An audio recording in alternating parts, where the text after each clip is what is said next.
বৌমা, হ্যাঁ বলুন, কি হয়েছে? আরে কি আবার হবে, ভাত বেড়ে দাও, ভাত খাবো। কিন্তু আমি তো আপনার জন্য চাল দেইনি। কেন তুমি আমার জন্য চাল দাওনি কেন? আমি কি করে জানবো আপনি খাবেন কি খাবেন না? আমি আমার মতো রান্না করেছি আর আমার খাওয়াও হয়ে গেছে। হ্যাঁ, কি বলছো? তাহলে আমি এখন কি খাবো? আমার তো খুব খিদে লেগেছে। রান্নাঘরে যান, দিয়ে রান্না করে খান গা। কে মানা করেছে আপনাকে? কি আমি রান্না করে খাবো? হ্যাঁ, কারণ আমি আপনার জন্য রান্না করতে পারবো না। কি বললে? তুমি আমার জন্য রান্না করতে পারবে না?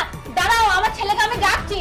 সঞ্জিত, এ সঞ্জিত, কি হয়েছে মা? দেখ তোর বউ আমাকে কি বলছে। তোর বউ নাকি আমাকে রান্না করে দেবে না, আমাকে নিজেই রান্না করে নিতে হবে। হ্যাঁ, তো ও তো ঠিকই বলেছে। ও তোমার জন্য কি জন্য রান্না করবে?